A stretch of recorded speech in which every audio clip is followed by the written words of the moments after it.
Muchas gracias por seguir con nosotros. De verdad agradecemos su presencia y sobre todo su participación a través de los medios digitales que tenemos en la plataforma. Hablamos del chat, la foto que se pueden tomar para poderla subir, redes sociales. Recuerden que estamos en Twitter, estamos en Facebook y estamos en LinkedIn y estamos utilizando el hashtag ELRH2021.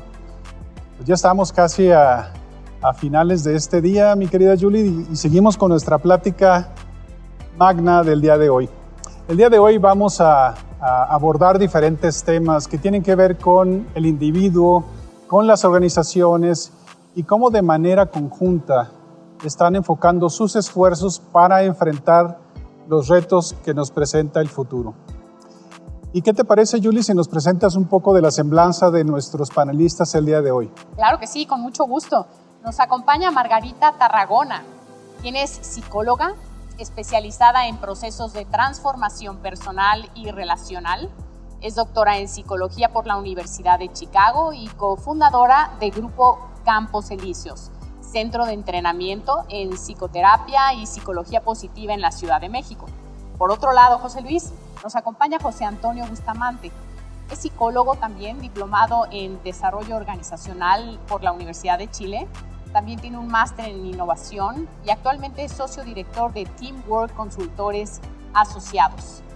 Pues sin duda panelistas de primer nivel a los cuales agradecemos que nos hayan podido acompañar también. Y pues bueno, vamos a la plática. Sin más preámbulo, le damos la bienvenida a Margarita Tarragona y a José Antonio Bustamante. Y en esta ocasión, la moderación del panel va a estar a cargo de nuestro querido Ariel Almazán, director de consultoría en salud en Mercer Mars Beneficios. Adelante, Ariel. Va a estar bueno. Va a estar bueno.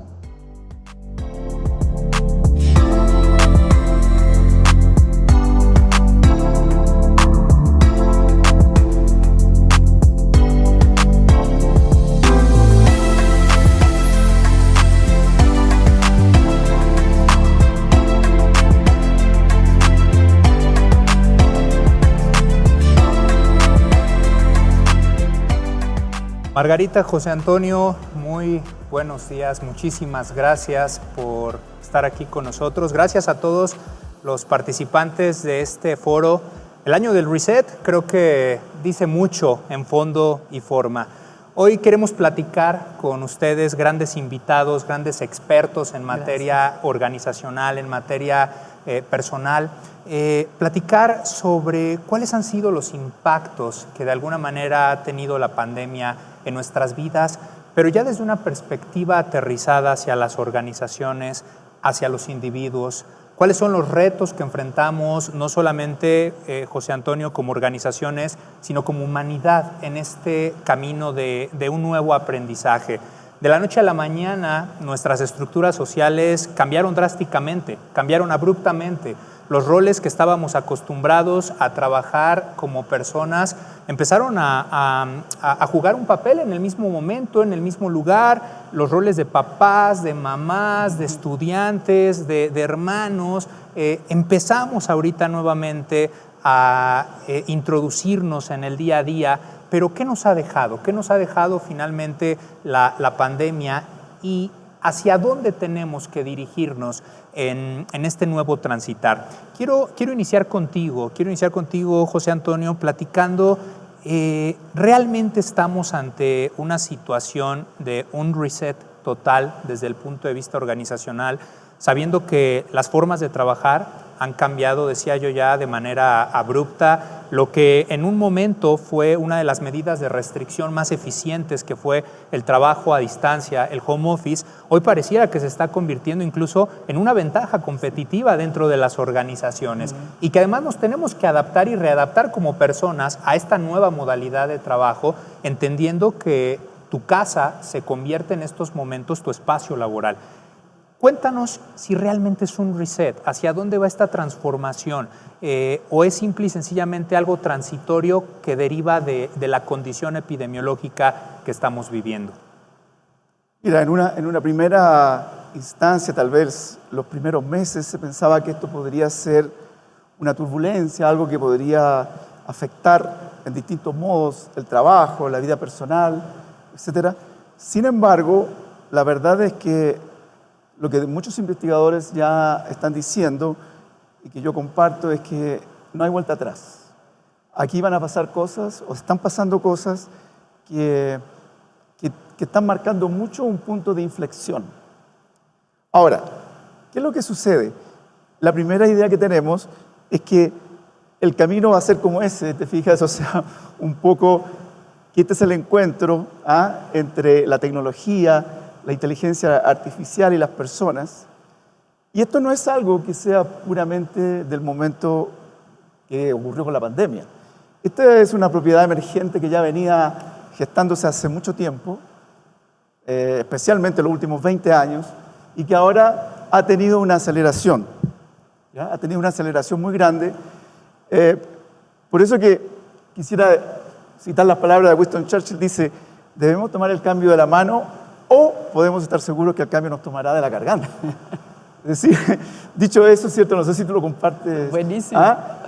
Es que realmente tenemos que ponerle frente al cambio de una manera tal vez distinta a lo que ha sido también, pero ya no hay vuelta atrás.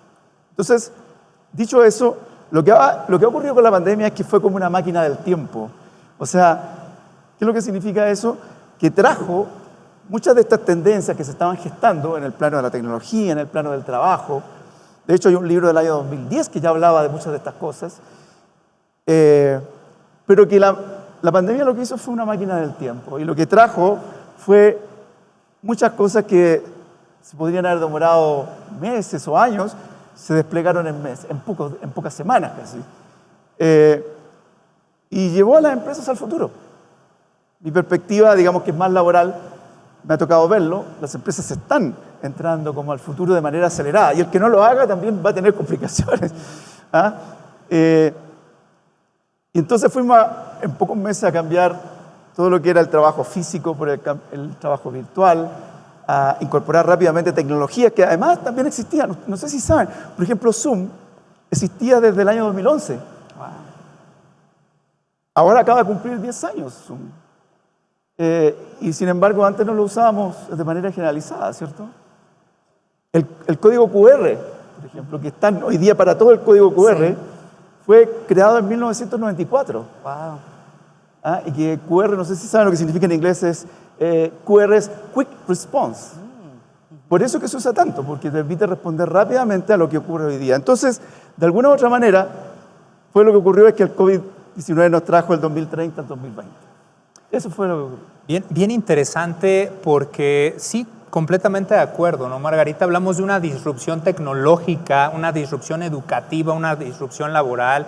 Decía yo al inicio, una disrupción completamente en las estructuras sociales de la sociedad, no solamente México, sino prácticamente esto es algo que estamos viviendo y que está transformando al mundo entero. Hablando de este proceso tan acelerado, ¿no? Esto que comentabas, donde el 2030 a lo mejor nos llegó, pero además nos llegó sin decirnos agua va, ¿eh? Claro. Sí. O sea, llegó de repente y además te dijo, ahí te va, ¿no? Adáptate y adáptate en un tiempo récord ante las situaciones que consideraban diferentes tipos de variables alrededor de la condición que vivíamos. Las personas, Margarita, ¿cómo lo estamos viviendo desde el plano individual? Y que finalmente esto, por supuesto, que impacta hacia lo colectivo, ¿no? Como seres biopsicosociales tenemos una interacción finalmente con las diferentes esferas de nuestro medio. ¿A qué están las personas enfrentándose en este momento? Creo que lo más notable es la incertidumbre, que todo el mundo habla de la incertidumbre desde que empezó, qué nos va a pasar, cuánto va a durar, cuándo vamos a regresar. Y hoy en día, inclusive, aunque ya hay maneras de trabajo híbridas o hay una especie de nueva normalidad, la incertidumbre es lo más grande.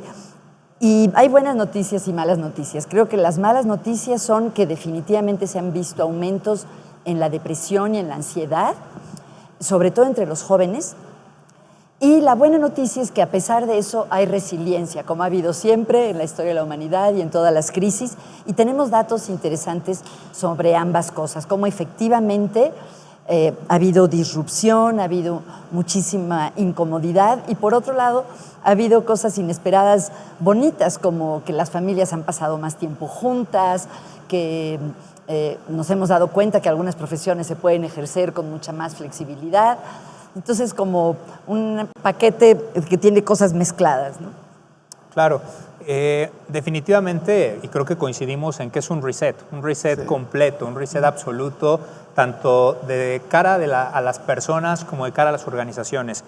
¿Qué podemos decirle a la gente que nos está viendo ahorita, José Antonio, que definitivamente ha terminado en las organizaciones? Decías tú y me queda muy claro que esto no es algo transitorio, no. Es algo que llegó para quedarse y esto es como el tren bala, ¿no? Donde o te subes o te quedas mirándolo, simple y sencillamente. ¿Qué ha terminado en las organizaciones? Fíjate que para ilustrar esto, tenemos aquí un gráfico que identifica estos 3 momentos. ¿Te fijas? Tenemos estos 3 momentos. 2020 marcaría como un fin de un ciclo. ¿Qué terminó? Muchas cosas, del punto de vista, para poner un ejemplo, para ilustrar, el lugar de trabajo. Había ahí, y hay varios autores también que lo indican, una especie de modelo mental de que uno tenía que ir todos los días a trabajar mientras era hábil, que tenía que sentarse en su puesto de trabajo, etcétera, etcétera. Eso se pudo comprobar de que ya no es necesario y que tú igual puedes producir bien. Por ejemplo, en otro aspecto, ¿qué es lo que significa que tú puedes generar valor estando en lugares que no sea ni siquiera la ciudad donde vives? Claro. ¿Sí o no? Sí. Y por eso que hoy día es tan importante lo que se llama el nómad o el nómade del conocimiento, donde tú puedes estar en la playa, por decir algo, y puedes estar produciendo tanto más valor que si estás en la oficina sentado todo el día en una silla. Sí. ¿Sí o no? Sí, correcto. Entonces, eso y entre otras cosas, hay un autor de un libro que acaba de aparecer, que lo encontramos muy interesante, que se llama The Next Rule of the Work, las siguientes reglas del trabajo. Y él plantea un poco parecido a esto, pero él dice, ¿pero qué terminó en el 2020? Y él habla que él terminó muchas cosas que ya no van a hacer, pero si tú das 3 que son importantes, por lo menos desde el punto de vista del trabajo, tal vez ahí tú puedes agregar otras, pero el trabajo dice, terminó la carrera como la que conocíamos. La carrera antes era que tú aprendías, después aplicabas y después te retirabas. Hoy día ninguna de esas 3 cosas están así. Claro. Porque tú tienes que aprender toda la vida, todo el tiempo, ¿cierto? Ya no trabajas en un solo lugar y tampoco te retiras más allá de que puedas formalmente retirarte, tienes que seguir aprendiendo toda tu vida. O sea, imagínate ahí. El lugar de trabajo, tampoco. Ya no es necesario el mismo trabajo. ¿Te fijas? Entonces, han cambiado muchos aspectos desde la carrera, de la forma de aprender, de la forma de relacionarse con sus jefaturas, con sus organizaciones. Y hoy día lo que está pasando es que estamos en un presente que podríamos llamar de transición.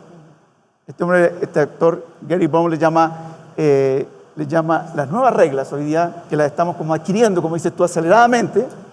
Y luego va a tener que venir un periodo, a partir del próximo año, que se llama este reset, que va a implicar las nuevas reglas, las futuras reglas, que tienen sus propias características. Así que, de alguna manera, esto es un reto, un desafío para las personas y para las organizaciones, con esa pregunta que está a partir de 2022. ¿Qué deberemos comenzar a hacer? Y que no estamos haciendo hoy día o que estamos empezando a transitar. Y que es muy dinámico, pero además dentro de este dinamismo está lleno de un cambio constante, donde creo que uno de los retos más importantes como personas, Margarita, es precisamente adquirir, por supuesto, una mayor resiliencia ante las condiciones que estamos viviendo.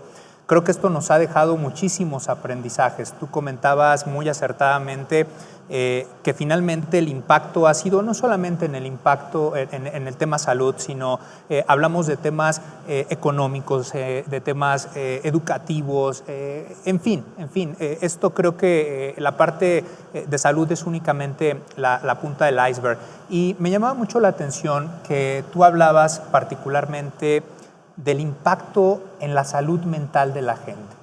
Ya en el 2019, la Organización Mundial de la Salud decía que alrededor de 250 millones de personas padecían depresión, lo cual es enorme, claro. Es enorme. Y si lo traspolamos a datos de México, en México tenemos un subdiagnóstico de la condición, ¿ok? No tenemos estudios realmente que sean lo suficientemente todavía sólidos para detectar claramente cuál ha sido el impacto en términos de bienestar emocional o en términos de salud mental. Pero sí sabemos, como tú comentas, que los niveles de ansiedad, los niveles de estrés, los niveles incluso de depresión, estrés postraumático, dadas las condiciones que ha vivido mucha gente alrededor del COVID, están viéndose realmente impactadas y están emergiendo cada vez más en una sociedad que requiere atención. ¿Cuáles son estos impactos y cuáles son, más bien, cuáles son estos pilares de bienestar a los que las organizaciones tendrán que mirar en términos de cuidar a su gente, de poner a la gente realmente en el centro, en un interés genuino por salvaguardar su salud, su bienestar, su seguridad psicológica? ¿Y qué juego tengo yo como persona? Muy importante. Y de hecho, algo curioso es que durante la terrible pandemia del COVID ha habido un boom de investigación en psicología. En cierta forma, tristemente, el mundo ha sido como un megalaboratorio donde se han podido ver muchas cosas. Y hemos visto, bueno, no he hecho yo la investigación, pero lo que han visto los investigadores es que hay ciertos pilares del bienestar que son especialmente importantes en esta época y han sido fundamentales como salvavidas durante la época del confinamiento. Una tiene que ver, me gusta mucho esta ilustración, con las emociones positivas y negativas, que quiere decir no que unas sean buenas o malas, sino aquellas emociones que gozamos, que disfrutamos de sentir, como la alegría, la esperanza, el amor, el interés por el mundo, y las emociones dolorosas como la ira, la desesperanza, la ansiedad, la tristeza. Y desde ese tiempo sabemos que es muy importante lo que se llama la balanza emocional, cuántas emociones agradables y cuántas emociones desagradables experimentamos. Curiosamente, para estar bien, para florecer en la vida, no es suficiente, uno piensa en una balanza y piensa, bueno, pues está parejo, pero no, resulta que necesitamos muchas más emociones positivas para compensar o balancear lo que pesan las emociones difíciles o desagradables. Y lo que las investigaciones han encontrado durante la pandemia es que no es que la gente haya dejado de sentir emociones bonitas, eso no ha cambiado y es un poco sorprendente. Durante el confinamiento, durante la pandemia, las personas seguimos sintiendo alegría, amor, diversión, esperanza, pero lo que desbalanceó esto es que hemos sentido muchas más de las emociones dolorosas, sobre todo la ansiedad, el miedo, la tristeza. Entonces, algunos expertos, como el doctor Martin Seligman, un fundador de la psicología positiva, lo que receta durante la pandemia, y yo creo que se aplica en este periodo de transición también, es tener bombas de emoción positiva. Realmente de manera proactiva, buscar en nuestra vida qué experiencias, qué personas, qué actividades hacen más probable que experimentemos emociones agradables. Este es uno de los aspectos importantes. Otro aspecto importante del bienestar es algo que puede parecernos muy obvio, pero que a veces descuidamos. La pandemia ha puesto realmente el foco en lo fundamentales que son las relaciones interpersonales.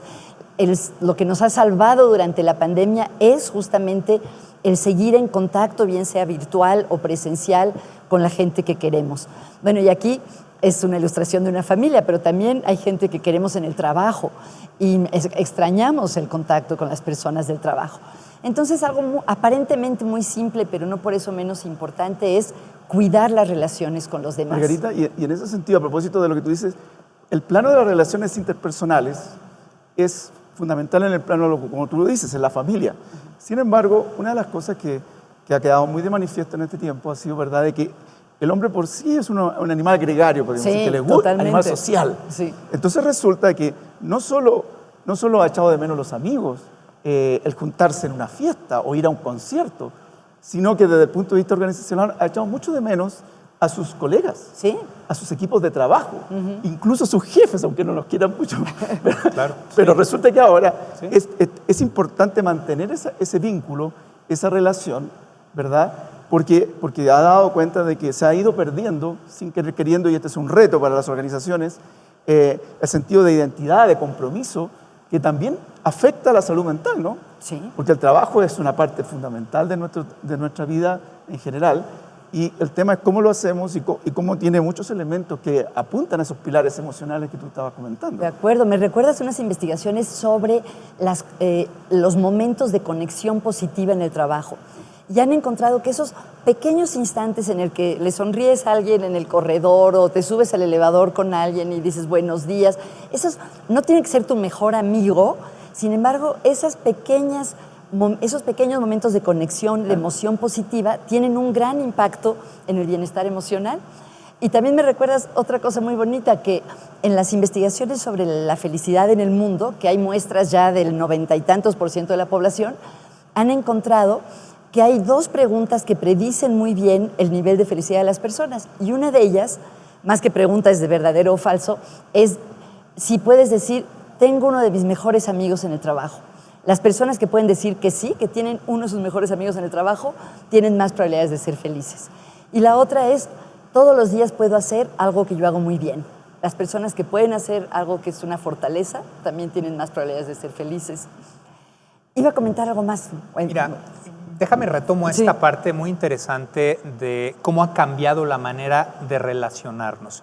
Definitivamente hemos tenido que aprender, no me encanta el término, pero humanizar la tecnología, ¿sí? ¿no? Estaba yo sorprendido hace unas semanas que me decía mi esposa, oye, ya se viene el cumpleaños de uno de los hijos y ¿qué vamos a hacer? No, pues todavía estamos en condiciones en las que no podemos hacer demasiado, ¿no? Y de pronto me dice, ¿sabías que ya hay eventos o fiestas virtuales por Zoom que te las organizan y ya los mismos salones de fiestas están empezando a migrar? O sea, a lo que voy es que interesante cómo hemos tenido que readaptarnos y readoptar ciertas condiciones a nuestro favor, ¿no? Claro. Y en ese sentido, valdría mucho la pena, José Antonio, saber finalmente las organizaciones cómo van a empezar a promover nuevamente este tipo de relaciones. ¿Hacia dónde vamos? Porque tú decías hace unos instantes que esto está cambiando, la tecnología, el Zoom es algo que prácticamente ya llegó para quedarse. ¿De qué te va a servir como empleador, Margarita, decirle a una persona que regrese a laborar a una oficina cuando va a ser lo mismo, ¿no? Desde casa? Pero esta parte de la relación, decías, todos lo extrañamos, ¿no? Sí. Todos queremos ya nuevamente tener este contacto uno a uno. Y quisiera que nos platicaras cuál es el reto que tienen las organizaciones y del otro lado cerrar con lo que estábamos platicando, Margarita, sobre las personas, cómo van o cómo vamos a reforzar esta capacidad de resiliencia, cómo vamos a equiparnos, a encontrar las herramientas internas para atender el futuro, que decíamos, no nos está diciendo agua va, o sea, es ahí te va y con lo que tengas, ¿no? Atiéndelo. No sé si quieres agregar algo más de lo que porque igual un vínculo, haciendo este vínculo entre el plano de lo emocional, que es fundamental también en las organizaciones, cosa que tampoco era tan así, pero tal vez desde el irrumpimiento de la inteligencia emocional en las organizaciones cambió un poco ese esquema. Claro. Y hoy día pasa a ser fundamental, ¿ya? ¿Por qué? Porque resulta de que este bienestar también se encuentra en las relaciones con otros. Claro. Y ocurre lo siguiente, antes de ir a lo que tú decías del reto. Fíjate que, y esto tampoco es tan nuevo, pero hoy día cobra vigencia respecto a uno de los retos que tiene la organización para hacerse cargo de esto. Y hay dos lineamientos que son importantes.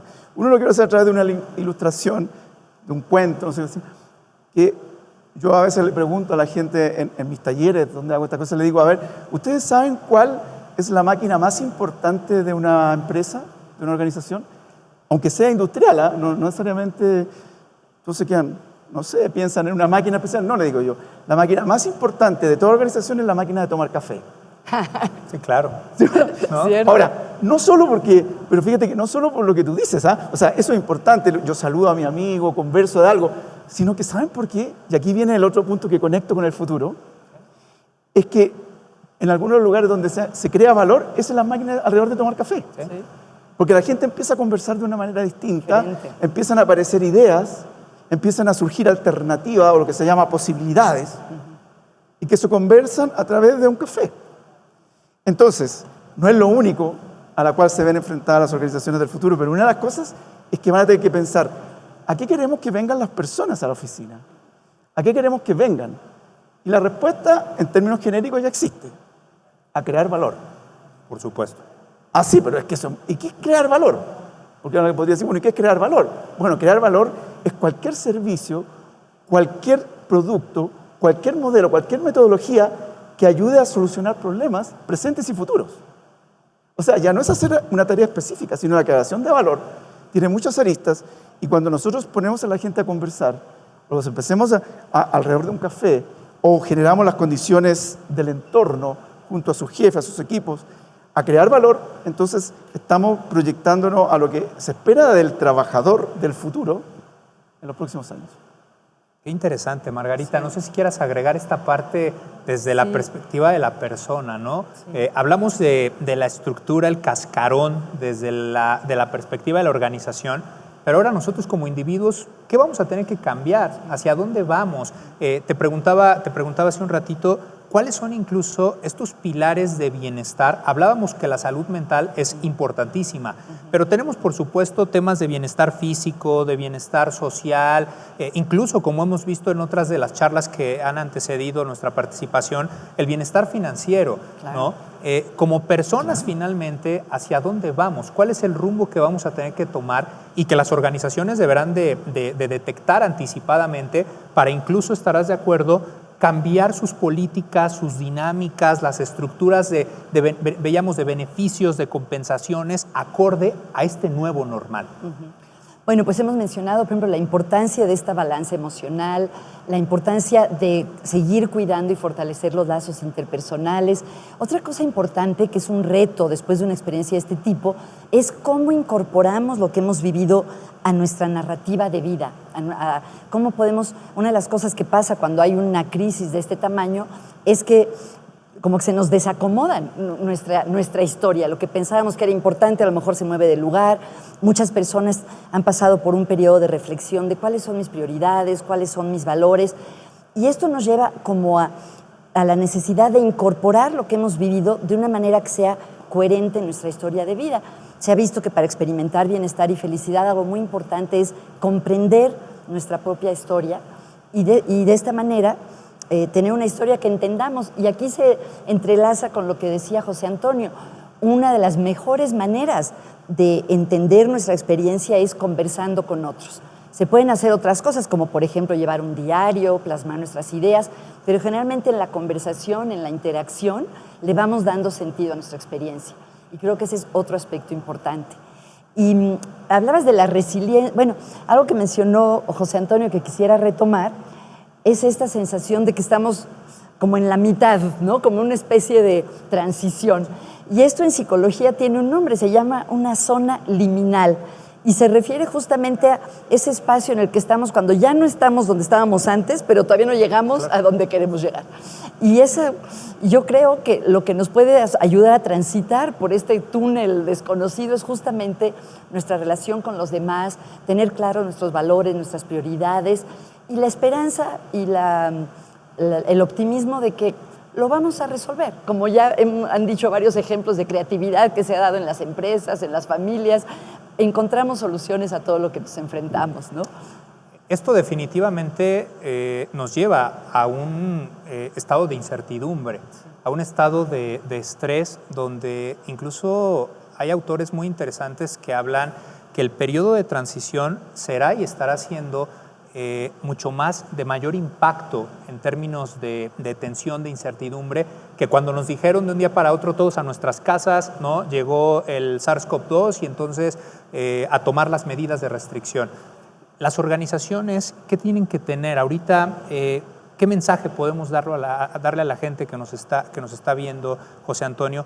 ¿A qué deben estar preparadas en un mediano y largo plazo, derivado de todos estos cambios que como individuos vamos a tener y que finalmente las organizaciones son entes abstractos, son entes compuestos y vivos, déjame decirlo, a través de la vitalidad de la gente que las compone. Claro. Y esta gente, pues son sus empleados. Sí. Bueno, déjame completar un poquito lo que decía antes, a propósito de lo que decía antes Margarita. En el plano que también es un reto para la organización, pero también para las personas, para entrar en este nuevo periodo, más allá de la transición. Por un lado, yo rescato mucho lo que tú planteabas, que son las conversaciones. Aquí las conversaciones son centrales. De hecho, hay hay autores que son bastante conocidos, como que digamos que han estado en la onda de la ontología del lenguaje, ¿cierto? Como Rafael Echeverría, que dice que las organizaciones son redes conversacionales. Sí. Y al ser redes conversacionales, uno dice, claro, es obvio, porque si no conversamos no podemos hacer el trabajo. Sí, pero le agrega algo muy importante, que es muy contingente a lo que ocurre hoy. Sí, pero el éxito, dice, depende de qué conversaciones tenemos, pero principalmente de cuáles no tenemos. ¿Ya? Entonces, un primer reto para las organizaciones, importante, hay varios, es decir, a ver, ¿cuáles son las conversaciones que no hemos tenido acá? Después de este periodo, cuando la gente empieza a volver o empiece en esta fase híbrida, digamos, tenemos que pensar en conversaciones que sean distintas a las que tuvimos hasta el 2020. Claro. Y que necesariamente llevan detrás esta especie de balance que las personas no están dispuestas a dejar de nuevo, o sea, a volver atrás. Sí. No van a volver. Ya vieron el valor que tiene la vida más personal, el combinarla con hacer deportes, el dejar canalizar sus hobbies. Y de alguna manera, sobre todo, especialmente las nuevas generaciones, no transan eso tan fácil. Y es un desafío importante cómo se hacen cargo las áreas de recursos humanos, de bienestar de esos temas, y cómo la incorporan en algo que nunca hay que perder de vista. Que cualquier organización lo que va a tener que hacer, como finalmente decir, preguntarse cómo estamos creando valor. Porque el balance depende de eso. ¿Te fijas? Entonces, yo creo que está eso por un lado. Y el otro tema, muy ligado también con este balance y con el bienestar, que las personas se van a tener que replantear su uso del tiempo. Claro. Es porque hoy día se produce una cierta confusión importante, ¿no? En el uso del tiempo. Yo estoy en la casa, ¿cuánto estoy en modo trabajo, en modo familiar, en modo compras? A veces ni uno de los dos, ¿no? Porque no estás concentrado ni con tu hijo ni con el trabajo. Un director de una compañía de clientes mía me decía, si teníamos agendada una sesión de aprendizaje, me decía, sí, pero yo puedo hasta las 2 porque a las 2 tengo que ir a comprar al supermercado y vuelvo. A ver, entonces, ese tipo de cosas están pasando, en el fondo, que va a implicar, y no nos podemos alargar mucho en eso, pero va a ser muy importante el rediseño del uso del tiempo para ver dónde pongo las fichas más relevantes y cuáles las tengo que dejar de hacer, etc. Y que como empleadores eso también va a ser un reto. Pero absolutamente. ¿No? ¿Qué vas a hacer con estos viejos modelos de liderazgo? El reloj llegador, ¿no? Justo, hablando incluso de temas, por ejemplo, hasta de micromanagement, ¿no? Claro. Es un cambio radical en las capacidades incluso que las mismas organizaciones pueden estar de alguna manera promoviendo dentro de sus empleados. Y regresando a esto, ¿cuáles son justamente estas nuevas capacidades que tendremos que explotar, Margarita, desde el punto de vista individual y que nos van a ayudar a enfrentarnos justamente a este cambio? Lo conecto con el tema de la resiliencia que sacaste hace un momento. Me voy a desviar un poco para luego volver. Además, sé que José Antonio es súper especialista en estas nuevas capacidades, pero hace rato mencionaste algo que me pareció muy importante, que es la resiliencia. Seguramente saben que la resiliencia es la capacidad para seguir adelante y superar las adversidades. De hecho, para funcionar igual que antes de que sucediera algo trágico o algo traumático. La palabra viene del latín resilire, que quiere decir rebotar. Y generalmente se ilustra, es más, yo en mis slides generalmente tenía un resorte, ¿no? Porque es eso algo que se somete a una fuerza muy intensa y luego cuando lo sueltas ya regresa a su forma original. Pero a raíz de hablar con un colega especialista en resiliencia, el doctor Carmelo Vázquez de Madrid, él dijo que a él no le gustaba mucho esa imagen del resorte, porque las personas no somos resortes, somos seres vivos, y que prefería una imagen de este tipo. Y pensé, wow, qué hermoso. Este árbol que ha estado sometido seguramente a vientos fuertísimos, pues no está igual a como estaba antes, pero sigue creciendo y a lo mejor sigue floreciendo. Y esto es cierto para las personas. No vamos a volver a estar iguales a como antes de la pandemia, porque hemos revisado nuestras experiencias, porque han cambiado nuestras circunstancias, pero ojalá podamos seguir creciendo y floreciendo. Yo apuesto a que sí. Y quería compartir con ustedes unos datos sobre el estrés durante la pandemia y qué es lo que predice el poder salir adelante. Una investigación muy reciente que se hizo con un consorcio internacional de investigación encontró que más o menos el 20%, una de cada 5 personas, tiene síntomas graves de estrés, o sea, realmente serios. Que ahí depende cómo lo veas, puedes decir, ¿es mucho 1 de 5? O bueno, 4 de 5 no han tenido síntomas tan serios. Se ha visto que ha afectado más a las mujeres y esto seguramente muchos de los que están aquí lo pueden entender porque desafortunadamente se ha visto que la mayor parte del cuidado de los niños y de la educación en casa ha recaído en las mujeres. Y también en los jóvenes, en los más jóvenes de 18 a 25, porque han visto como, pues no sé si decir truncada, yo creo que no es truncado, pero obstaculizada su visión del futuro, ¿no? Como que esto ha sacudido de tal manera su vida que no saben a qué se van a dedicar, qué va a pasar, está más difícil encontrar trabajo, son quienes más lo están sufriendo.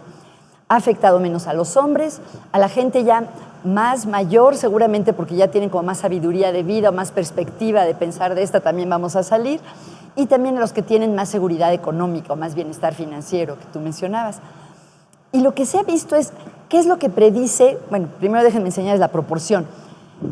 Lo que vemos en la gráfica en azul son las personas que han podido resistir bien el estrés de la pandemia y están funcionando igual que antes. En anaranjado tenemos a un grupo que empezó bien, pero ya después de unos meses ya se está sintiendo muy mal. En gris tenemos a los que empezaron sintiéndose mal y siguen sintiéndose mal. Okay. Y en amarillo los que empezaron bien, pero ya se han deteriorado. Es esperanzador porque vemos que la mayor parte de las personas han mostrado y están mostrando resiliencia. Y lo que lo predice más, que es muy interesante, son básicamente 3 cosas. Uno, el tener una noción de que en general se puede confiar en las personas y se puede confiar en la humanidad. Una visión como de confianza en los demás. Otro es sentir que hay algo que puedan hacer para tener un impacto en su futuro, que no es todo está fuera de sus manos. Y lo tercero, sentirse conectados con la humanidad en general. Por otro lado, las personas que tienen menos resiliencia tienen una actitud de sospecha y desconfianza ante los otros, sienten que no hay nada que ellos puedan hacer para tener un impacto en su futuro y, curiosamente, igual que los que les va bien, se sienten conectados con los demás, pero se sienten conectados de una forma negativa, de cualquiera me puede contagiar, todo el mundo es un peligro. Entonces creo que es interesante ver hasta qué punto la perspectiva o la actitud mental tiene un impacto sobre esta capacidad de sobreponernos. Y me gustaría pasarle el micrófono a José Antonio porque pues él sabe mucho de esta parte de las habilidades que necesitamos. Hacia la parte organizacional. Sí, claro. Y ahí a lo mejor, José Antonio, retomando este tema de la resiliencia, sé que lo considerarás, pero ¿hay resiliencia organizacional? Sí, ahí hay que hacer una distinción. Sí, claro, como muy bien tú dices, cuáles organizaciones son resilientes y cuáles organizaciones tienen una especie de resistencia que logran salir adelante en una primera fase, pero que no necesariamente están pensando... No es lo mismo, a lo mejor. No, es que no es lo mismo. Desde el punto de vista sistémico, la resiliencia implica, como decía Margarita, volver a un punto donde yo me siento robusto, me siento fuerte, pero me siento adaptado al nuevo momento, ¿cierto?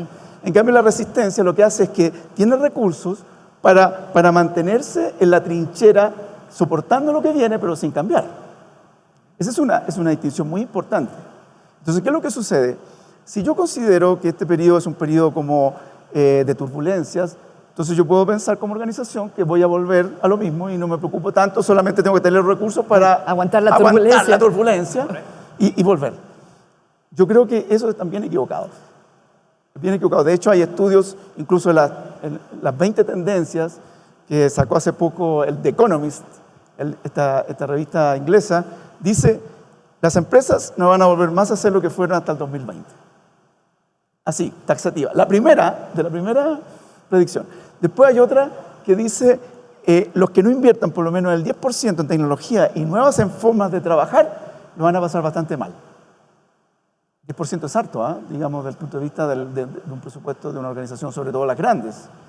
Entonces, hay elementos ahí que nos indican que hay que hacer una distinción entre resiliencia organizacional y resistencia organizacional. ¿Sí o no? Con las personas pasa algo similar, también. Sí. O sea, sí, una cosa es aguantar. Aguantar, y negar, en cierto modo, ¿cierto? En el modelo de cambio, que nos resistimos, negamos, y solo algunas empiezan a transitar hacia la adaptación. En el caso de las organizaciones eso también va a ocurrir. Espero que sean las menos porque nos afecta a todos, directa o indirectamente. Pero también tenemos algunas que ya se han estado preparando. Entonces, desde esa perspectiva, yo me gustaría hacer una distinción entre hablar del futuro del trabajo y el trabajo del futuro. Esta distinción, que de repente podría ser no tan claramente de entender, pero creo que es bueno para tener dos vectores de reflexión, por decir así. El futuro del trabajo tiene que ver con qué nos va a demandar como personas, como equipos, como organizaciones del trabajo. Y el trabajo del futuro tiene que ver más con los cómo. O sea, el futuro del trabajo tiene que ver con los qué. ¿Qué cosas? ¿Qué cosas son prioritarias? ¿Qué cosas van a ser aquellas que crean valor? Aquellas por las cuales vamos a, por decir así, tener una mayor empleabilidad, o incluso tal vez nos vamos a poder dar el lujo, entre comillas, de elegir a nuestros empleadores, como ya está ocurriendo un poco, ¿Sí? ¿cierto? Aquellos que de alguna manera tienen, ya voy a hablar de eso en detalle, de las competencias para el futuro del trabajo, algunos que ya las tienen en mayor medida, hoy día están empezando a ser muy selectivos acerca de sus propios empleadores. ¿Se fija? O sea, claro. ¿Qué lo habría pensado hace un tiempo atrás? Sí. Pero está ocurriendo. En cambio, el trabajo del futuro tiene que ver especialmente con en qué nos vamos a apoyar en los cómo. Y ahí uno podría poner como ejemplos el tema de la tecnología, del trabajo remoto, de las oficinas, de las nuevas aplicaciones, etcétera, de los robots. ¿Sí? Muy importante, ¿cierto? Eso tiene que ver con los cómo. Y el trabajo del futuro tiene que ver con todo eso. Y el futuro del trabajo con los qué. ¿Qué se espera de las personas? Entonces, aquí, cuando, por ejemplo, este entorno de automatización ya lo tenemos enfrente, ¿ya? Lo más seguro para las personas va a ser empezar a incorporar como nuevas competencias. Nuevas competencias. Lo que llama este mismo autor del libro que ya les comenté, de Next Rules, dice, las personas van a tener que incorporar un nuevo skill set, o sea, un nuevo portafolio de competencias, de habilidades. ¿Ya? ¿Por qué? Porque si no, en muchos aspectos, ya no van a ser necesarios sus conocimientos antiguos. Otra cosa que va a ocurrir es que, lo que yo comentaba recién, que justamente puede que desaparezcan muchos empleos, pero van a aparecer grandes oportunidades de nuevos empleos. Entonces, otra recomendación que hacen los expertos dice, prepárase para los trabajos que aún no existen. ¿Y cómo te preparas para eso? ¿Qué bueno, tipo de empleos sí, serán? claro. O sea, pero como organización, y ahorita vamos a pasar como individuos. Claro. Porque estoy entendiendo con esto que vas a requerir de nuevas habilidades, incluso socioemocionales, que te permitan transitar por este nuevo normal. Son dos tipos de habilidades que se están planteando. Una tal vez del punto de vista, entre comillas, de las competencias para generar valor propiamente tal. Y ahí podemos hablar de una especie de conjunto, de modelo, de competencias que tienen que ver con ser capaz de resolver problemas oportunamente, de aplicar pensamiento creativo, de tener pensamiento crítico, etc. Y por otro lado, aquellas socioemocionales que circundan esas, y sin las cuales no es posible transitar en este proceso, que tienen que ver justamente con habilidades socioemocionales. Entonces, efectivamente, es un reto para las personas bastante importante desde esas dos perspectivas. Y ahí está el libro que yo creo que recién acaba de aparecer en agosto de este año. Wow. Y que en el fondo habla, ¿saben?, de que una cosa que me gustó mucho. Hay varias cosas que son interesantes y que pueden después explorar todos los que nos ven y nosotros mismos seguir explorando. Pero él habla de que el mayor desafío va a ser que ahora tenemos que ver, hace una analogía, con el portfolio o el portafolio de inversiones. No sé si... Bueno, ahí, cuando uno hace inversiones, o sea, a propósito de las finanzas personales, dice, ya, voy a poner una parte de mis ahorros en una cosa más riesgosa, otra cosa más estable y otra cosa intermedia. Bueno, él dice, ok, entonces podemos hablar de portfolios. Un portfolio de carrera. ¿Qué significa un portfolio de carrera? Significa que ya no voy a seguir esa secuencia lógica de la carrera hasta mi retiro, sino que yo voy a tener distintos tipos de trabajo que voy a ir combinando. ¿Y las empresas lo van a permitir, José Antonio? Que no sé, ese es un desafío. La empresa puede que no en primera instancia no lo permitan, y entonces ahí lo que decía Ariel, a ver, vamos a tener que cambiar nuestros contratos de trabajo, nuestros beneficios, nuestra manera de llevar adelante, sin perder de vista la creación de valor, también el bienestar, porque las personas no van a estar tan dispuestas a hacer esa carrera tan lineal que existía antes. Entonces, él prefiere hablar de un portfolio, de varios trabajos, en que algunos son más riesgosos, pero que me encantan, y otros que me dan la línea base para subsistir. No sé, eso va a depender mucho de cada uno, igual que las inversiones. Pero él habla de un segundo portfolio, que es bien interesante, el portfolio del aprendizaje. Que yo también voy a tener que aprender ciertas cosas que son como más especializadas, que me permiten el día a día, pero voy a tener que aprender cosas nuevas, por ejemplo, para trabajos que no existen. Sí, por supuesto. ¿Sí o no? Una de las cosas que voy a tener que aprender a lo mejor es Python. Sí. ¿Cierto? El lenguaje de programación, que ya se enseña incluso en los colegios en Estados Unidos, en algunos colegios, para, como decía un conferencista que me tocó escuchar una vez, aprender a hablar con las máquinas. Claro. Increíble. ¿Sí o no? Y hay un tercer, hay más, se plantean más portfolios, pero quiero agregar entonces estos dos, el de carrera, el de aprendizaje, y agregar un tercero. Portfolio de oficinas. Eso está bueno, ¿cierto? ¿Cuál sería un portfolio de oficina? O sea, las compañías van a tener que tener distintos tipos de oficina, ya no la corporativa o el lugar, la estación de trabajo, donde todos llegan, sino que de acuerdo a los requerimientos que tengan los equipos, la distancia, etc. Entonces, son cambios bien radicales a los cuales nos vamos a ver enfrentados en los próximos tiempos. Entonces, claro, ¿cuáles son las siguientes reglas del trabajo? Y además, esto que me gusta mucho, aprendizaje para toda la vida. Ya no va a ser posible, ¿cierto?, incluso hacer un posgrado y con eso quedarse tranquilo. Vamos a tener que estar aprendiendo mucho durante el resto de nuestras vidas, lo cual a mí por lo menos me parece estupendo, pero hay gente que a lo mejor eso es complicado, ¿cierto?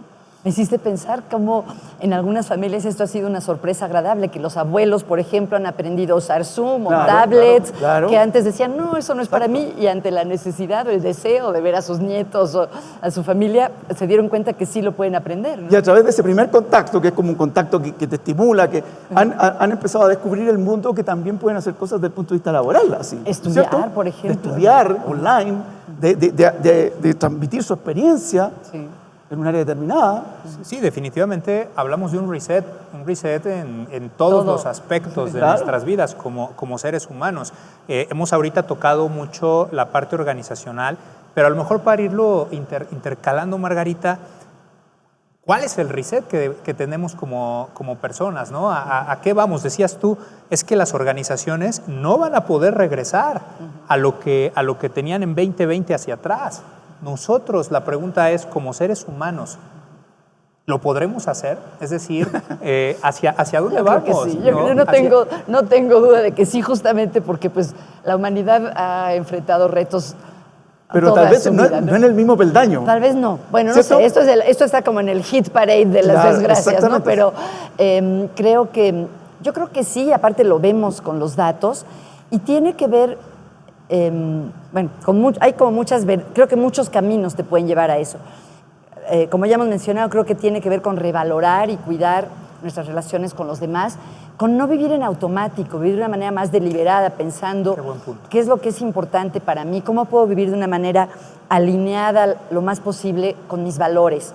A lo mejor es imposible ser una persona 100% congruente, pero sí se ha visto que las personas que viven de manera más congruente con sus valores tienden a tener vidas más plenas, a ser más felices, a ser más resilientes. Creo que para mí esas serían dos de las guías.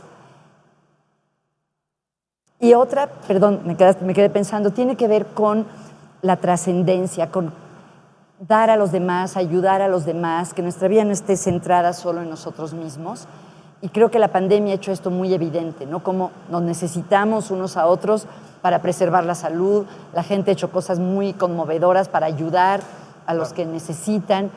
Entonces, creo que hay muchos muchos caminos, pero algunos de los más importantes para mí Fíjate serían que a estos. propósito de ese portfolio de carrera, una de las cosas que se está descubriendo es que la gente justamente dentro de su carrera, ya no es la carrera laboral en una organización solamente, sino que dentro de este portfolio de carrera está también el hacer parte de organizaciones. Voluntariado, por supuesto. De participar en movimientos voluntarios, etc. O sea, eso va a ser parte de la carrera. Yo no me planteo una carrera solo laboral, sino que es más holística. Y creo que las nuevas generaciones tienen mucha conciencia de Mucho de eso, eso. ¿no? De la Mucho de importancia eso. Oye, de aportar. Y me viene a la mente a mí ahora un sociólogo muy particular, Zygmunt Bauman. Él habla de una modernidad líquida, ¿no? Muy apropiado. Muy apropiado, Margarita. Una modernidad líquida y en términos generales, él dice, es una modalidad, una modernidad, una sociedad cambiante, pero cambiante en exceso, ¿no? Donde un día me gusta esto, el otro ya no, ahora me gusta esto otro, ahora me gusta acá, ahora intento acá. ¿Qué tanto realmente, ¿no? Esto nos está llevando a hacer un full stop como humanidad, Margarita? Decías tú, a vivir aquí, a vivir en el ahora, a entender a nuestra gente como organizaciones, a tener conciencia real de los intereses que tiene una persona y que las necesidades son completamente distintas, lo decían ustedes. No es lo mismo las necesidades que ahora enfrenta o estará enfrentando un baby boomer a un millennial, a un centennial. ¿Qué tanto esto realmente nos está llevando a hacer este full stop y a no caer en esta modernidad tan cambiante, ¿sabes? Que sea tan poco predecible. Me haces pensar, bueno, creo que mi sensación, no sé cómo lo ven ustedes, es que el full stop tal vez fue un tiempo durante el inicio del confinamiento, que ahora ya no estamos en full stop, creo que estamos en movimiento y al mismo tiempo construyendo mientras nos movemos, ¿no? Pero me hace pensar en... Se me fue el hilo de lo que iba a decir. Te hace pensar en, pero mientras si quieres, sí, platícame perdón. hacia las organizaciones justamente cómo vemos este periodo de turbulencia, donde estoy de acuerdo contigo, ¿eh? Hoy, por ejemplo, hay dos visiones, José Antonio. Está la visión del que de plano quiere estar encerrado ya en una burbuja, ¿no? Y está pues el otro extremo. Pero finalmente, esto que estamos viviendo en términos epidemiológicos es algo con lo que vamos a tener que aprender a vivir, aprender a convivir, ¿no? Y eso obviamente dentro de este punto, déjame decirlo, medio. ¿Cómo vamos hacia eso transitando? Mira, lo que pasa es que a propósito que tú mencionabas a Bauman, él empezó a apreciar esta de la sociedad líquida ya no es tampoco de ahora. No, es de antes. No, sí, ¿cierto? Claro. Entonces, claro, pero ahora se hizo más evidente, ¿no? Claro, lo que pasa es que también esta emergencia viene gestándose.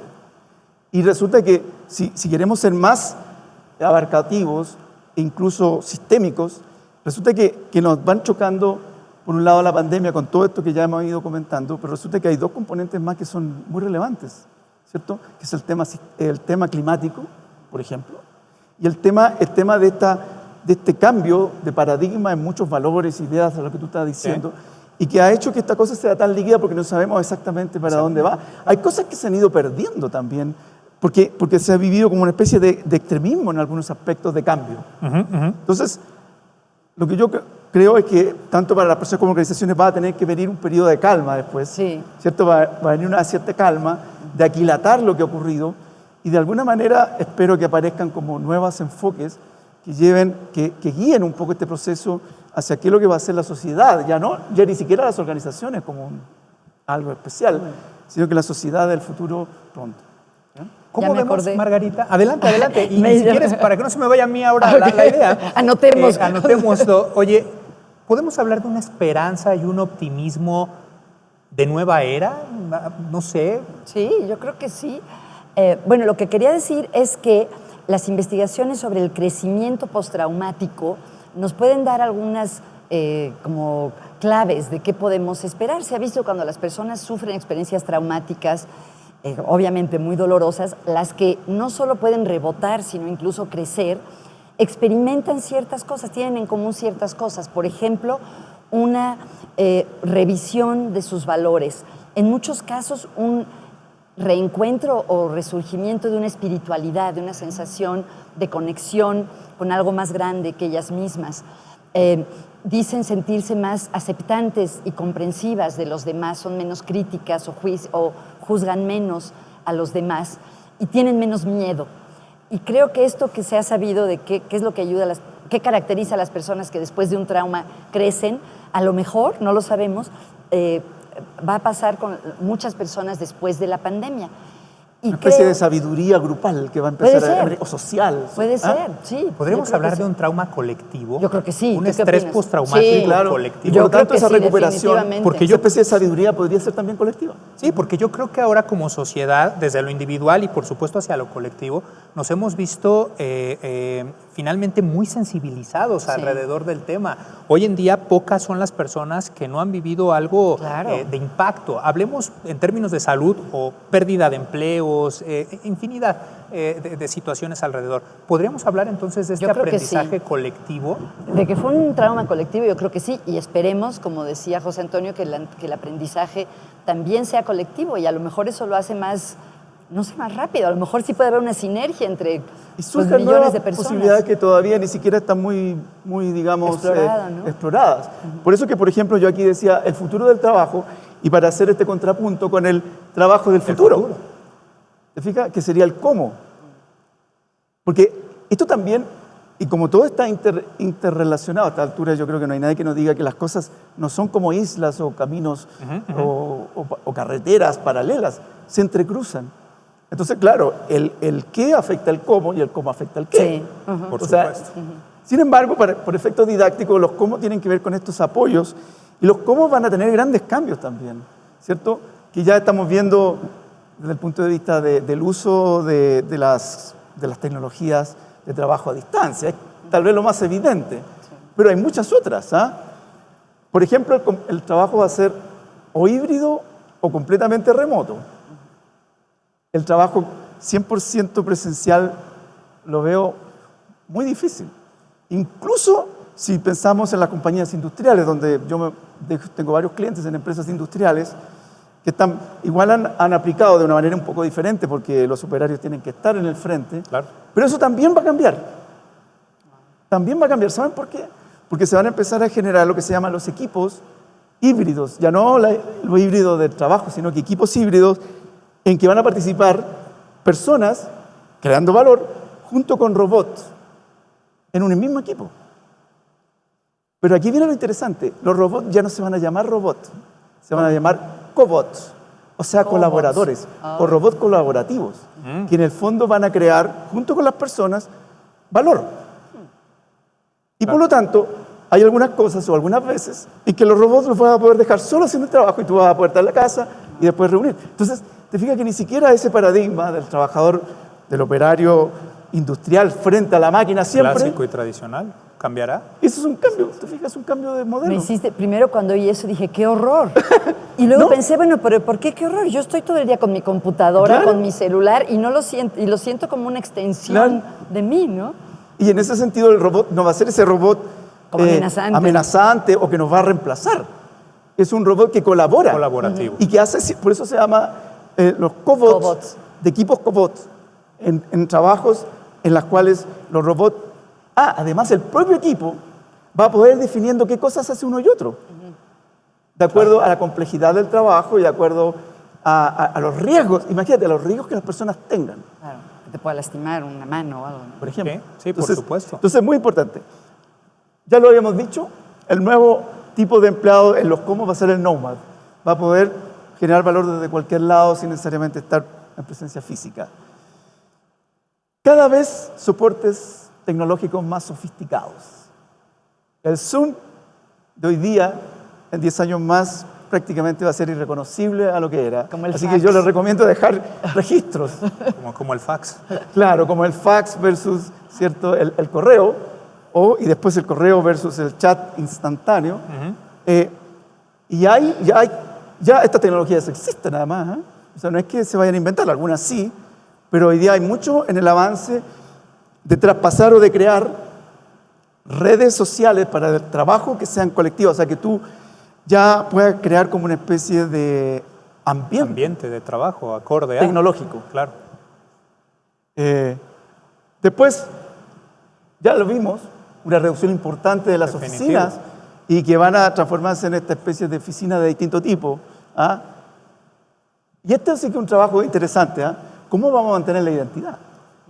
Sí, claro. Así, Sí. en los cómo, no en los qué. Oye, hoy hay gente, déjame te digo algo, hoy en el proceso transpandemia, ¿no? Hay gente que ha sido contratada, Que nunca ha ido. que nunca ha ido al Exactamente. ambiente físico de trabajo, que sus jefes no lo conocen, No lo conocen. Sus compañeros de trabajo no se conocen finalmente Y entre, eso es entre difícil, ellos. ¿no? Yo tengo gente cercana que lo ha vivido. Claro. Y no les gusta tanto. O sea, yo creo que habría que hacer algún tipo de intervención de socialización, O sea, de de sí hecho, hay que reunirse hacerla. para De hecho, conocerse. yo estoy, digamos, en una empresa que justamente está preocupada de este punto. Un área muy importante, una de las áreas de la compañía que es la encargada del desarrollo de nuevos productos y que trabaja con mucho software y con mucho diseño vía software. Resulta que hay diseñadores que no conocen a sus colegas en forma personal. ¿Sí? Han trabajado 1 año y medio a distancia. Entonces ahora justamente se van a hacer actividades de integración, de reencuentro, o sea, de volver a generar esta identidad que es tan importante hacerlo. Ahora, pero como estamos hablando del trabajo del futuro, esto va a tener un límite porque en cierto modo las tecnologías o las maneras que se vayan generando van a ayudar a tratar de mantener esta identidad a pesar de que no estemos juntos. ¿Ah? Sí, claro. Es un desafío no menor.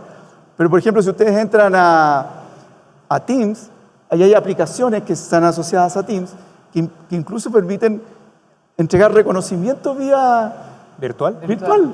Reconocimiento, le asignan puntos, evalúan el desempeño. ¿Te fijas? ¿No? Entonces, hay cosas que van a ir teniendo un cambio que va a ser muy difícil de lograr. Bueno, y eso, este es otro importante, que cómo van a tener que surgir metodologías y tecnologías para justamente ir llevando este balance. Hay ejemplos que no dejan de ser llamativos. Como por ejemplo, están inventando unas máquinas que son como unos cintillos que tú pones mientras trabajas a distancia y que te indican en qué minuto tú alcanzaste un nivel de estrés que tienes que detenerte. Wow. Para descansar. Para descansar, para hacer ejercicios. Y ahí entonces aparece la plataforma de Teams que te diga, mira, haga estos ejercicios tipo micropausas. O sea, es decir, hay varios tipos de cambios que nos van a sorprender incluso en los cómo llevar adelante el trabajo. ¿Ya? Ahí hay algunos libros que son de reciente aparición. Por ejemplo, fíjate, Remote Work Revolution, o sea, una verdadera revolución. Los Nomads y el futuro de la oficina, que es bien importante. Plantearse, ¿para qué vamos a tener las oficinas? Ya lo habíamos dicho, para generar conversaciones, generar posibilidades, profundizar la interacción entre las personas, integrar con las jefaturas. Y a propósito, ¿cuál va a ser el rol de los líderes? Lo dejo para después porque es muy importante. ¿Qué van a hacer los jefes? Claro, y déjame tomar este último punto, Margarita. ¿Cuáles van a ser los modelos? ¿Cuáles van a ser estos nuevos pilares en términos de promoción de la salud y el bienestar dentro de las organizaciones? ¿Por dónde deben empezar? Hoy creo que más que nunca el tema de la salud y el bienestar ha quedado evidente que tiene un papel crucial incluso como estrategia de sostenibilidad de muchísimas organizaciones. Hoy como seres humanos nos dimos cuenta en este proceso de aprendizaje y de enfrentamiento de la pandemia que algo andaba mal con nosotros, con nuestros hábitos de vida o estilos de vida. La alimentación. Con la alimentación, por supuesto, con la cultura de autocuidado, de prevención, de educación en salud. Y las organizaciones son y deben ser agentes de cambio en este tema. Deben de tomar una responsabilidad compartida, no la responsabilidad, ojo, de la salud y el bienestar directamente de la gente, ¿ok? Porque eso es individual. Claro. Eso parte de una conciencia personal, ¿no? Pero ¿cómo facilitan estos ambientes de trabajo que van a ser promotores del bienestar y la felicidad? Pues yo no creo que sean nuevos pilares, más bien creo que son los que ya conocemos, que han tomado una renovada relevancia. Por ejemplo, mencionas algo que a mí se me ha hecho interesante de observar cómo durante la pandemia las personas que pueden darse el lujo de hacerlo, espontáneamente buscaban estar más en contacto con la naturaleza, ir al parque, algunos los que podían irse a otro lugar lejos de la ciudad. mucha gente empezó a hacer ejercicio también, aunque fuera solo salir a dar la vuelta a la manzana, decía José Antonio, volver a retomar sus hobbies. Creo que de alguna manera si quitamos los obstáculos que están impidiendo eso, tenemos ciertos impulsos que nos llevan a eso, ¿no? De estar en contacto con las personas, como hoy hemos dicho en muchas ocasiones, la actividad física, el comer. Me ha sorprendido que muchas personas me han dicho que una ventaja de la pandemia es que comían mejor, porque en la oficina comían mucha comida chatarra o no comían y entonces a media tarde estaban muertos de hambre. Entonces, una especie de back to basics del bienestar físico, emocional. Y las otras cosas que ya mencionamos, que me da pena ser repetitiva, pero que así son: cuidar las relaciones con los demás, reconsiderar nuestras prioridades, nuestros valores, usar nuestras capacidades, tal vez revalorar que somos capaces de aprender y cuáles son los talentos, las habilidades que queremos desempolvar o expandir. Creo que son algunas áreas. Y ahí pueden dar las organizaciones, bueno, José Antonio sabe más que yo, pero desde tratar de ofrecer, si tienen cafetería, pues menús saludables, clases de meditación o de yoga, que la gente se pueda ir a una hora decente, ¿no? Si es que están presencialmente, o que se pueda desconectar después de cierta hora para descansar. Son medidas sencillas, pero que pueden tener un gran impacto porque se van acumulando, ¿no? No es una sola. De hecho, las investigaciones sobre las actividades que promueven el bienestar dicen que es mejor tener un enfoque de escopeta que de láser. Es decir, que es mejor tener como muchas iniciativas para promover el bienestar que nada más tener una súper intensa. Y esto me hizo acordarme de eso. Y esto parte de las necesidades de cada persona, incluso en materia de salud, bienestar, prevención, autocuidado. Y nuevamente volvemos al tema generacional. No son las mismas necesidades que tendrá una persona joven a una persona a lo mejor mayor de 50, 60 años. O padres de niños pequeños, ¿no? Fíjate que en estudios de clima que se han hecho en organizaciones, en una quedó muy sorprendida. Una organización en una oportunidad hizo un estudio de clima y el factor bienestar, que había sido siempre su punta de lanza, o sea, su buque insignia, ya porque es una compañía bien tradicional, resulta que le salió muy bajo. La verdad es que quedaron extremadamente sorprendidos. Hasta que tuvieron que llamar a un consultor que empezó a indagar, y lo que ocurrió era que había habido un cambio generacional en muchas áreas, especialmente la de tecnología, la de innovación, etc. Y la gente más joven, sobre todo millennials, etc., los beneficios tradicionales ya no le interesaban. Claro. Qué curioso. Y no habían alternativas. Entonces, fíjate que ahí hay un ejemplo para ilustrar cómo las organizaciones tienen que pensar también. A lo mejor podemos agregar otro portfolio. Portfolio de, generacional. Okay. No, y portfolio de servicios de bienestar. Y sobre todo beneficios flexibles. Flexibles, sí. ¿no? Claro. Fíjate que para ilustrar a propósito de los cómo, en el plano del bienestar, que es como más específico, pero existe una aplicación que ha tenido mucho éxito y que se está expandiendo ya no solo en Chile, sino que está en otros lados, que se llama Betterfly. ¿Qué es lo que hace Betterfly? Ellos se hicieron cargo de un aspecto que no es menor, a propósito que uno dice, sí, vamos a hacer ejercicio, vamos a mantener la salud bien, pero la verdad es que a muchos les cuesta, ¿no? Ahí no es tan fácil.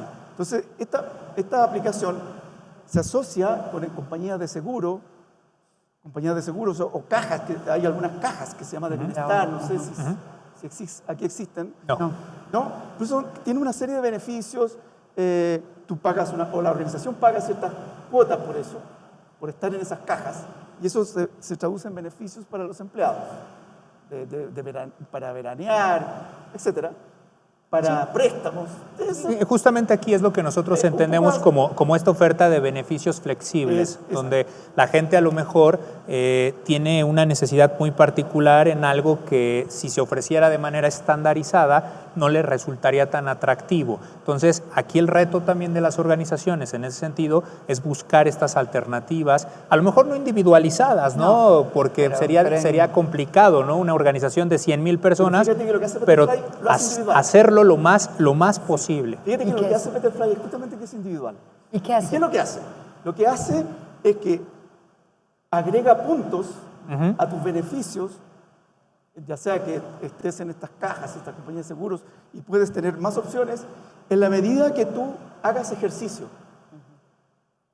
En la medida que vayas teniendo una vida más saludable, tú entras a la aplicación, hay una serie de parámetros como los que se manejan en los relojes, etc. Estos están linkados porque es pura tecnología y te van haciendo un tracking, y si tú haces ejercicio, como es saludable, vas agregando puntos.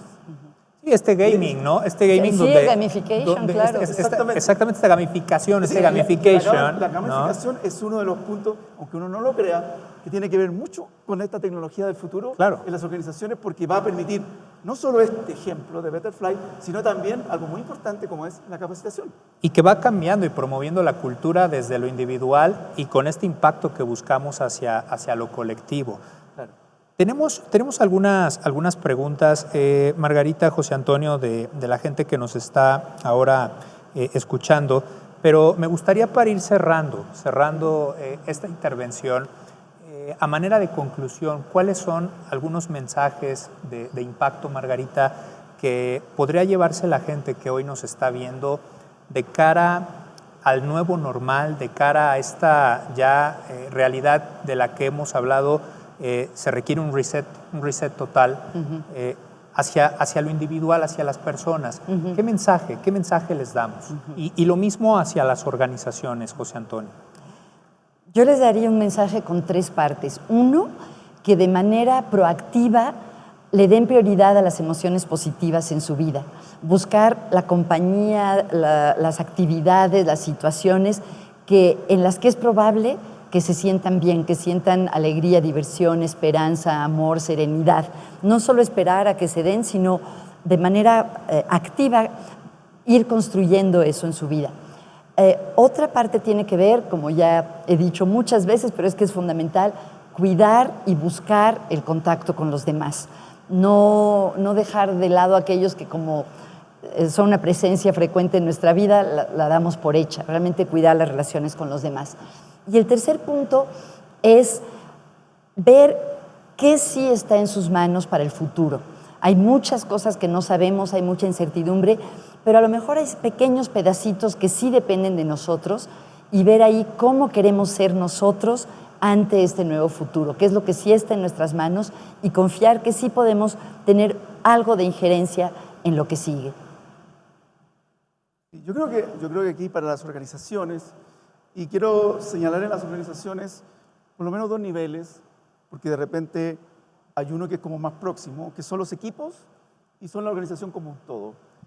Ahora, tal vez el desafío más relevante en ambos casos es plantearse en un momento ahora, de manera seria, planeada, dedicar tiempo y energía a decir que hay que hacer un reset. ¿Un reset? Pero ese reset implica, de alguna manera, administrar el proceso de cambio que viene. Claro. Empezar a administrarlo sistemáticamente. Y en esa administración de cambio van a ir apareciendo todas estas cosas que hemos dicho. A ver, me tengo que hacer una serie de preguntas. Las preguntas, digamos, una pregunta que no se hace es una puerta que se cierra. Y más aún ahora, con estas redes conversacionales, empezar a preguntarnos y a conversar de verdad, en serio, ¿qué podemos tomar de todo esto que nos están diciendo los especialistas respecto al trabajo del futuro y al futuro del trabajo? Y ahí tenemos que poner a hacer una especie de checklist inicial, tal vez. Decir, a ver, respecto a la carrera, respecto a los líderes, respecto a la cultura, respecto al bienestar, respecto a las tecnologías. Y empezar a trabajar en ello de una manera tan estratégica como el plan de negocios. Claro. Yo creo que eso a nivel genérico es lo que yo recomendaría.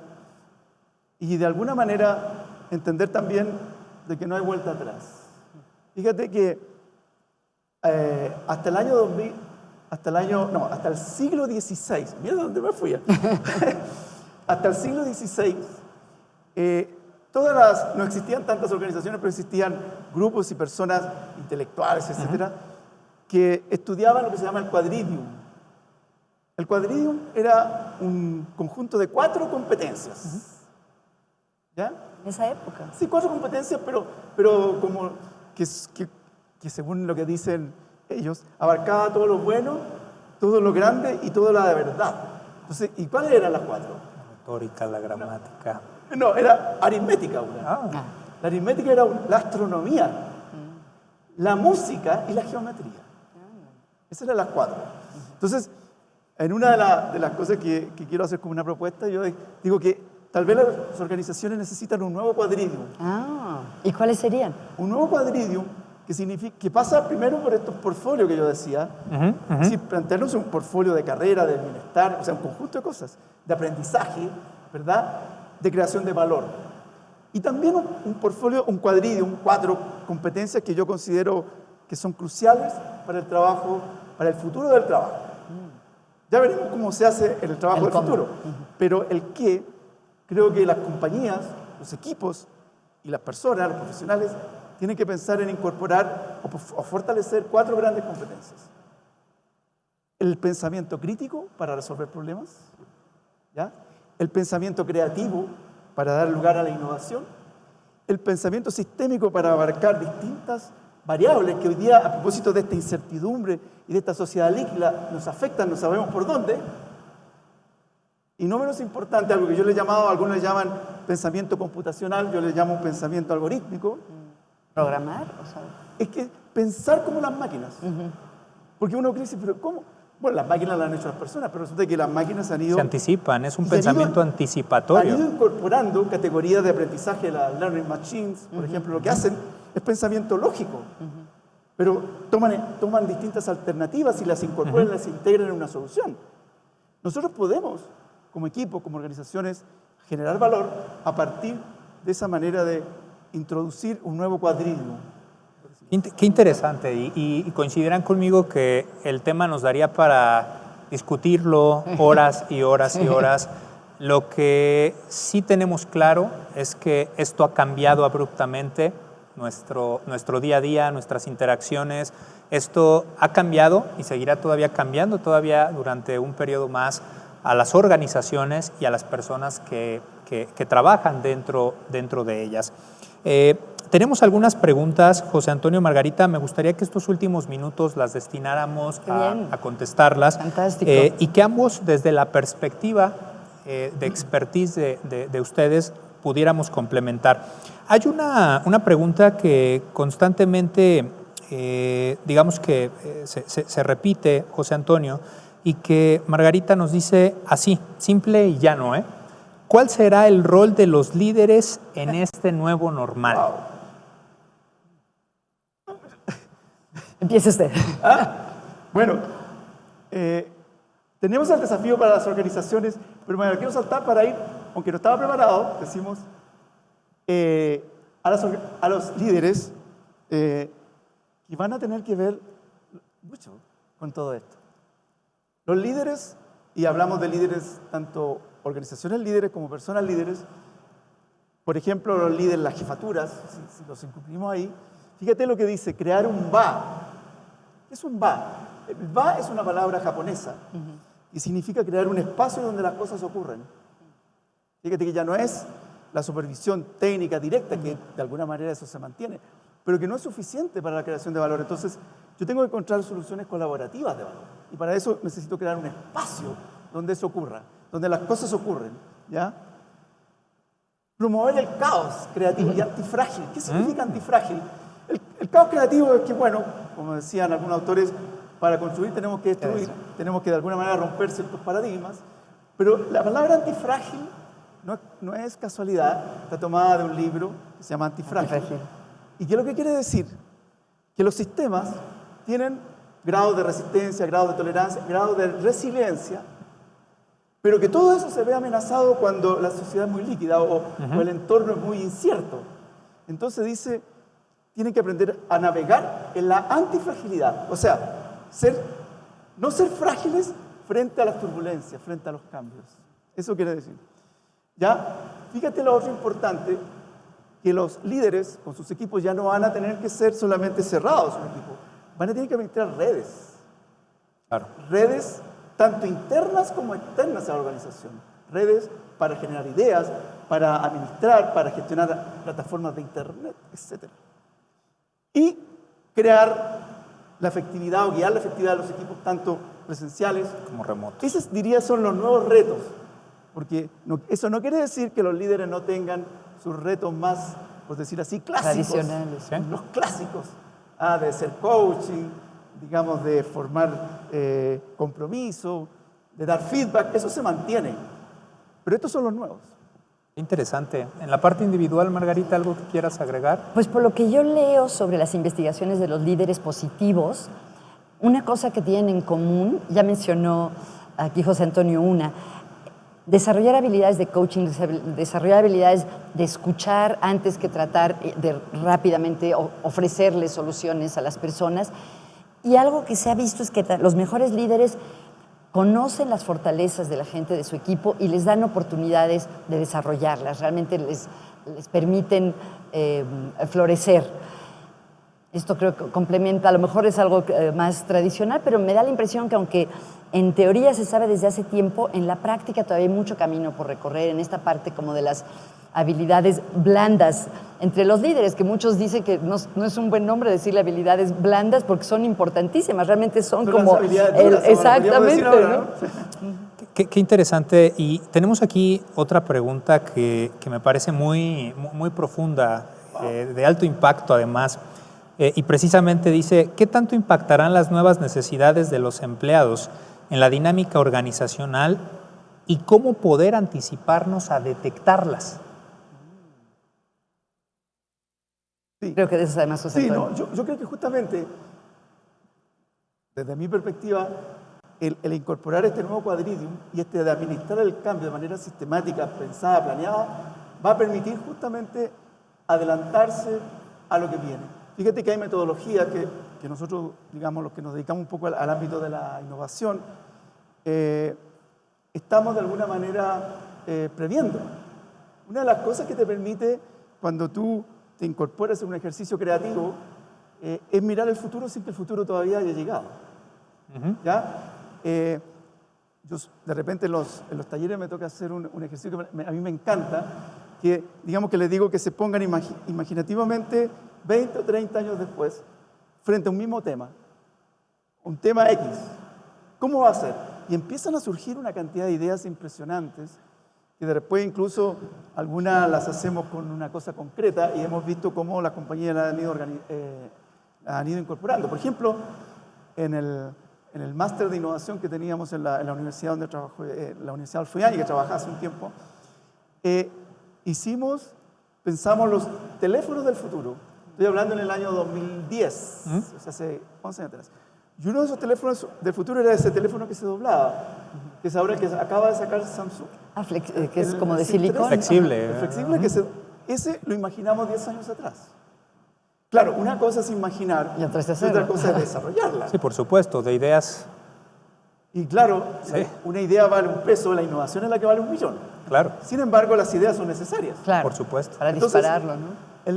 La recomendación concreta para las organizaciones sería, hagan estos ejercicios, digamos, de ideas, de pensar escenarios alternativos y luego empezar a recorrer de acuerdo a sus propias posibilidades. Qué interesante. Margarita, una pregunta que creo que vas a poder darnos tú tips muy importantes. Nos dicen aquí, ¿cómo empezar o cómo desarrollar una cultura de bienestar emocional, entendiendo que en México particularmente vivimos bajo un estigma alrededor de la salud mental dentro de las organizaciones? Ok. Creo que una parte importante es distinguir que el bienestar es más que la ausencia del malestar. O sea, es importante que alguien no esté deprimido, pero no es suficiente para que realmente tenga una vida plena. Y creo que las organizaciones pueden ofrecer recursos en ambas partes, en ambas vías, ¿no? Mi sensación, no sé ustedes cómo lo ven, es que cada día hay menos estigma en cuanto a la salud mental, a lo mejor por la proliferación de las redes sociales, por ya el ser adultos de las nuevas generaciones, los millennials. Creo que ya se habla con más tranquilidad de ese tipo de asuntos y se ve como un asunto de salud como otros, ¿no? Entonces creo que una parte puede ser desde dar información, que hoy en día se puede dar mucha información a través de la página de recursos humanos o compartiendo ligas, conferencias, hay mucho para... la información es una de las maneras. Eso en cuanto a los problemas de salud mental, como serían la ansiedad, la depresión, el estrés excesivo. Y en cuanto al bienestar, están otros de los temas que hemos hablado, como cómo promover el descanso, la buena alimentación, los momentos de conexión positiva, que la gente conozca sus fortalezas. Entonces hay tanto, hablando de portafolios, que yo creo que es cuestión que cada organización escoja, pues no sé, un par de temas que son importantes para ella. Hay organizaciones para las que lo más importante son los valores que han sido como el eje directivo a lo largo de generaciones, por ejemplo. Entonces, a lo mejor para una organización tiene que ver con los valores, para otras tiene que ver con conocer las fortalezas, para otros tiene que ver con crear un clima emocional. Escoger un par de iniciativas y enfocarse en ellas y empezar por ahí. Yo creo que, porque ya hay tanto, antes no se sabía mucho del bienestar emocional y ahora se sabe tanto que a veces es paralizante decir por dónde empiezo. Entonces, creo que escoger un par de cosas y dar los primeros pasos por ahí es una buena idea. Interesante. Yo creo que justamente ya siempre, digamos, por lo menos yo he considerado que las áreas de recursos humanos son estratégicas, no solo administrativas. Claro. Sin embargo, ahora ese rol estratégico va a tener especial preponderancia. Yo creo que hay un desafío bien grande para las áreas de recursos humanos y tal vez este reset debería ser, a ver, detengámonos todo lo que hemos hecho para atrás y revisémoslo para ver qué es lo que proyectamos. A propósito de temas como lo que tú planteabas y otros que tienen que ver justamente con las personas. Fíjate que esto lo comentamos muy al inicio, pero creo que va a valer la pena hacer un reforzamiento también a manera de conclusión. Nos preguntan aquí primero que qué pasará con las organizaciones que por diversas circunstancias no decidan entrar o entrar dentro de esta inercia, nos dicen, y si será realmente un proceso transitorio o podemos esperar regresar, dice, y podemos esperar regresar a las viejas prácticas o definitivamente es un cambio total de página. O sea, yo creo que, como decía, algunas organizaciones que son resistentes y que han logrado mantenerse y además tener éxito todavía, incluso en este periodo de transición, lo más probable es que a lo mejor algunos consideren que es una turbulencia solamente y van a volver a un estado o tratar de volver a un estado previo, ¿cierto? El sistema va a tener esta especie de vuelta atrás para mantenerse en su campo de acción. Sin embargo, lo van a pasar complicado porque yo creo que va a ser necesario que empiecen desde ya a pensar, sin perder de vista su identidad o su cultura esencial, adaptarse a los nuevos tiempos. Fíjate que cuando vengo a México, una de las primeras cosas que hago, me voy a recorrer algunas tiendas, las que me gustan más de otras, y una de las que más me gustan son estas que venden videos, música, etc. Y ayer, que fui a dar una vuelta, las encontré prácticamente irreconocibles. Han ido siendo más pequeñas, ¿no? Por ejemplo, Mixup, que antes era una cantidad de Inmenso. videos y de música, pero que te abrumaba. Hoy día entras y lo primero que ves es ropa. Ves ropa, ves libros, ves artículos de tecnología, accesorios pequeños, y de repente los videos, las nuevas están por ahí atrás algunos.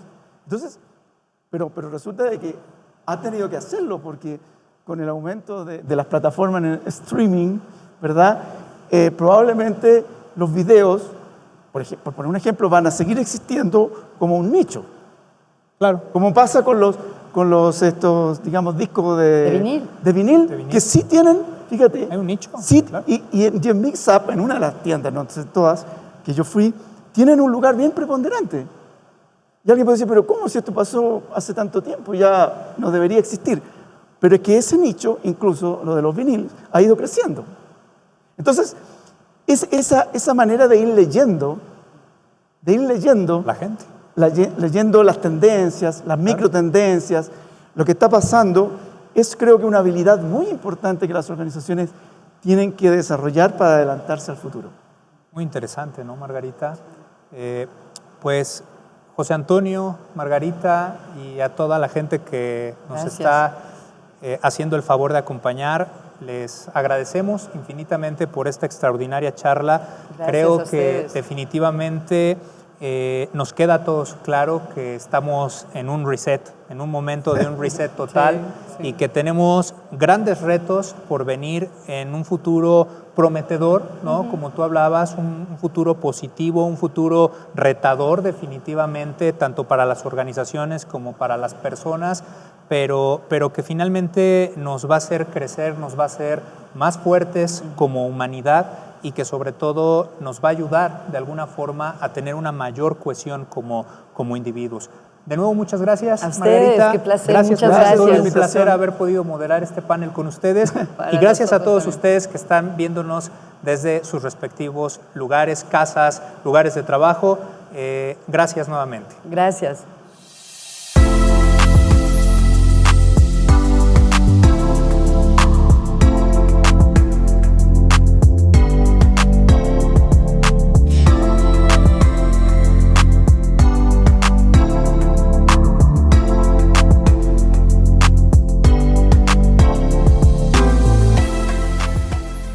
Muchísimas gracias a nuestros panelistas. De verdad, una plática sumamente interesante. ¿Qué te llevas, Julie, de esta plática?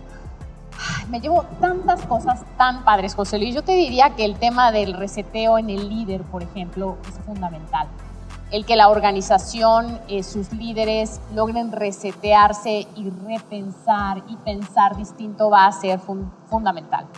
El líder clásico no es suficiente. Necesitamos líderes valientes. Necesitamos no olvidar el propósito y la meta. Necesitamos ir unidos, comunicados, pero siempre cuidando la experiencia, la salud, la seguridad de nuestro colaborador. Definitivamente, Julie. Pero ¿qué te parece si hacemos una recapitulación muy rápida de lo que fue estos 2 días de evento? La verdad, yo estoy muy satisfecho.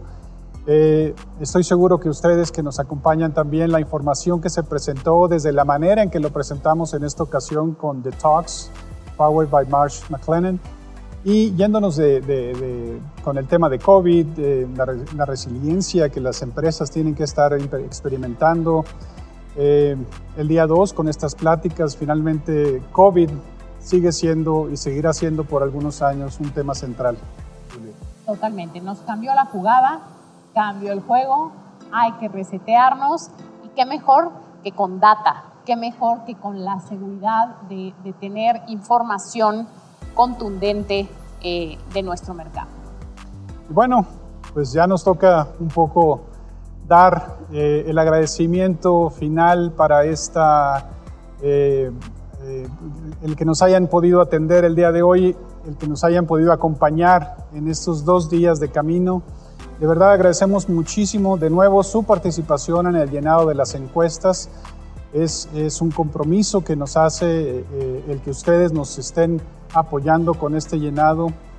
Y bueno, para finalizar el evento, ¿te parece si damos entrada a que André y Max nos acompañen a dar las palabras de cierre de lo que es la clausura oficial de este evento? ¿Te parece bien? Antes, José Luis, antes de irnos con ellos para un cierre de categoría, adelante. Me gustaría recordarles lo importante de su feedback, de su retroalimentación, que nos dejen sus opiniones en la plataforma, que recuerden que allí está el contenido, ahí tenemos la agenda, pero los contenidos también en el photo booth, y pueden preguntar si no da tiempo de cubrir alguna de sus inquietudes, lo haremos a través del correo electrónico o buscándoles directamente. Entonces, sin más, cerramos. ¿Cómo? Cerramos. Muchas gracias por acompañarnos. Nos vemos el próximo año, Juliet. André y Max, adelante. Gracias.